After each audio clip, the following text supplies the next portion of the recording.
You styled your hair this morning, and it still looks flat. Lifeless. Wrong. You added volume. You tried a different part, maybe even some dry shampoo. And 20 minutes later it had already collapsed right back down. And here's what that's actually costing you.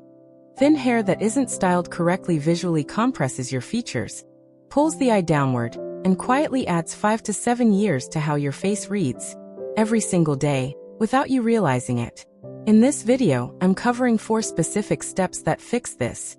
And step 3 is the one I hear about most after women watch this, because it's the step that almost nobody talks about.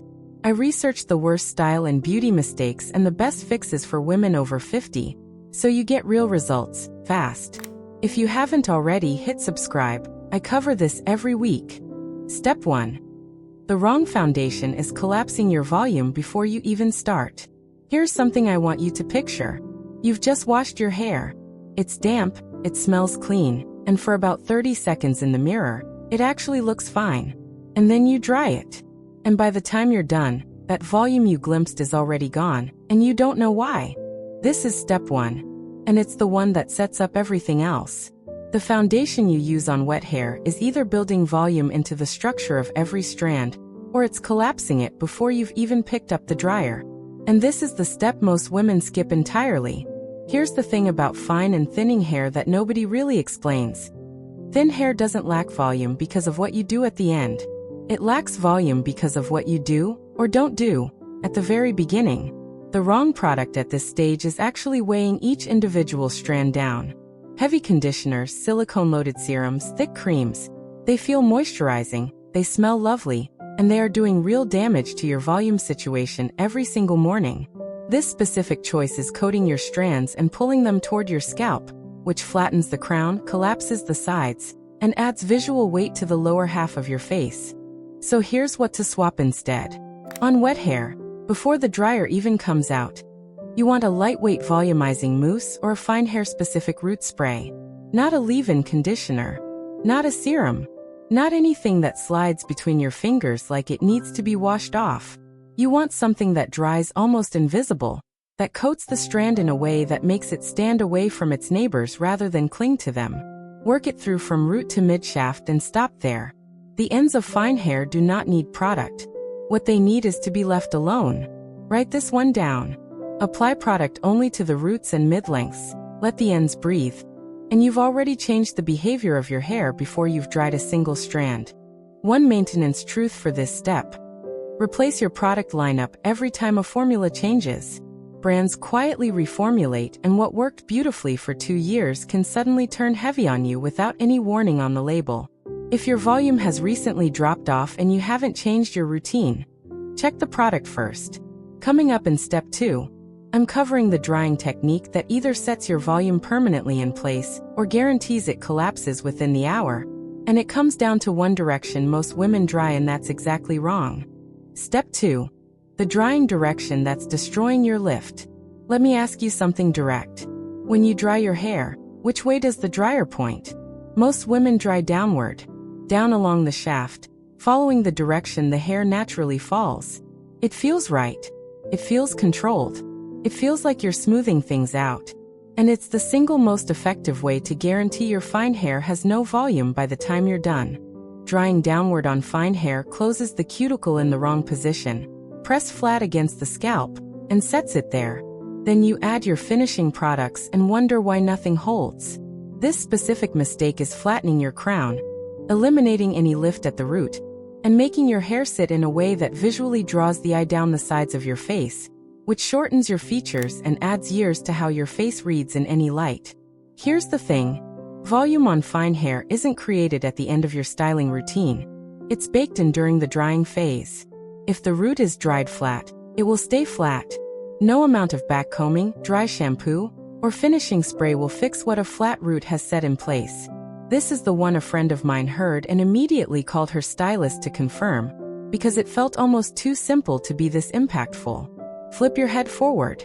Dry upside down, directing heat toward the root from underneath. And lift each section slightly away from the scalp as you go. You're not just drying the hair. You're physically training the root to sit away from the scalp. The cuticle sets in the lifted position rather than the flat one. Once it cools in that lifted position, it holds.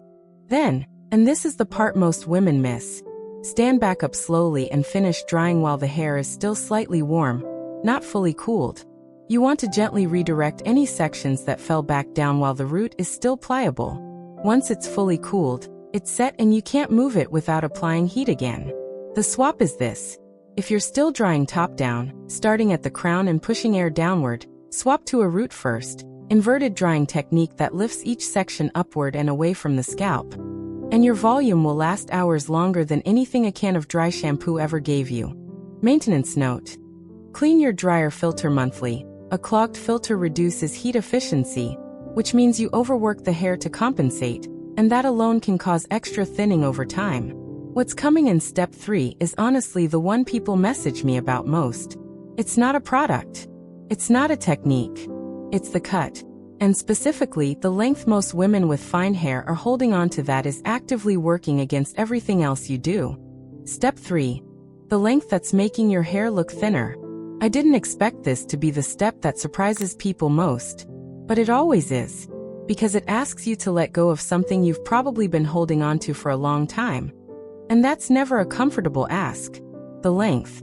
Specifically, long hair on fine or thinning hair past a certain point isn't giving you coverage, softness, or femininity. It's giving the illusion of less hair. Here's why. Fine hair has the same number of strands as thicker hair, roughly speaking. But each strand is narrower, and as hair thins, the density at each point along the shaft reduces. The longer the hair grows, the more each strand is stretched over a greater surface area. By the time fine hair reaches past the shoulders, you're distributing a limited amount of density across a very long canvas. And the result isn't fullness, it's transparency. You can see through it. The scalp shows more through the length than it would if that same hair were cut shorter. This specific choice is visually exposing the thinning rather than softening it. And the longer the hair, the more the weight of the length pulls what density you do have flat against the scalp. It's adding years without you ever realizing why. This is the one thing I wish someone had told me years earlier. Long fine hair doesn't protect the appearance of fullness. It betrays it. Yes. That's simple. The swap is this. If you're holding on to length past the collarbone, move it to a cut that falls between the chin and the collarbone. That range, chin to collarbone, is where fine hair looks its most full, most intentional, and most flattering on a mature woman. At that length, the density is concentrated rather than spread. The ends appear thicker because there's more hair packed into a shorter visual space. And with the right cut, specifically one with soft layering through the mid-lengths rather than a blunt one-length line, the movement creates the appearance of volume that no product alone can replicate. Ask your stylist for a cut with disconnected soft layers through the midsection, a slightly longer front, and a slightly shorter back. That shape creates lift at the crown, movement through the sides, and frames your bone structure beautifully. Maintenance for this step. Book a trim every 8 to 10 weeks without exception. Fine hair shows split ends and weight loss faster than thick hair, and an overgrown cut starts to drag within weeks of its ideal point.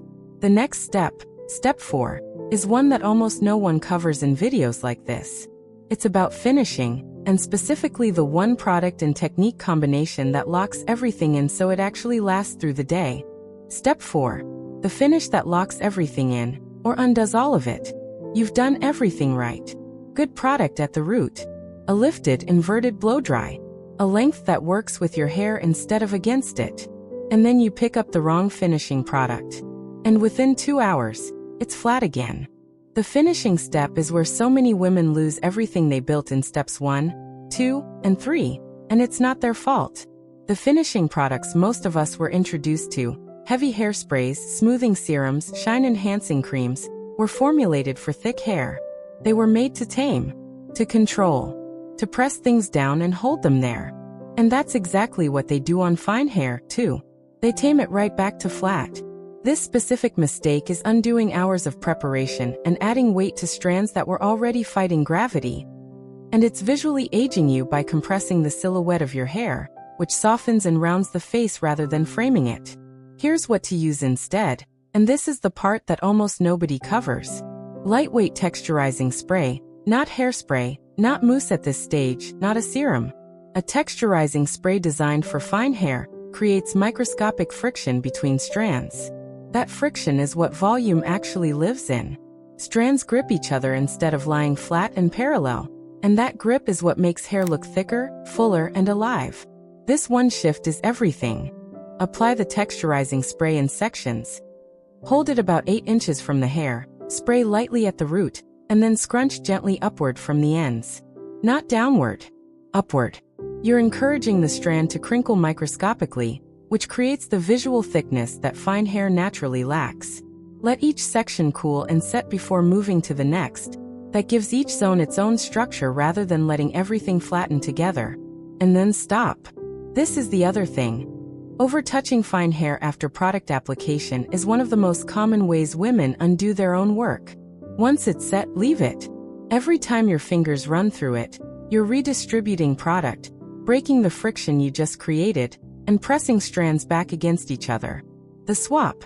If you're still reaching for a firm hold hairspray or a smoothing serum to finish, swap it for a fine hair texturizing spray applied in the upward scrunch method.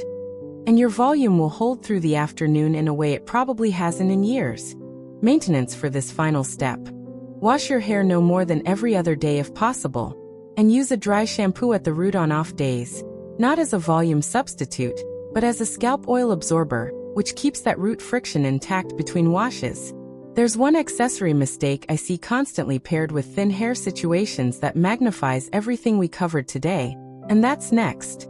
You just learned 4 specific, actionable steps: the right foundation product, the correct drying direction, the length that works with fine hair instead of against it, and the finishing technique that locks volume in place rather than undoing it. That's hours of trial and error and stylist consultations compressed into one sitting. And your bone structure, and those beautiful eyes were always meant to be framed this well. Boom! The volume was always there. Now you know how to keep it. Tell me in the comments, which of these 4 steps were you getting wrong without knowing it? I'd genuinely love to know. Next time, we're covering the accessory mistake that quietly compresses the silhouette of fine hair and makes even a great cut look flat. And it's one most women never connect to their hair at all. Like this video, subscribe to Timeless Wisdom Path, and I'll see you in the next one.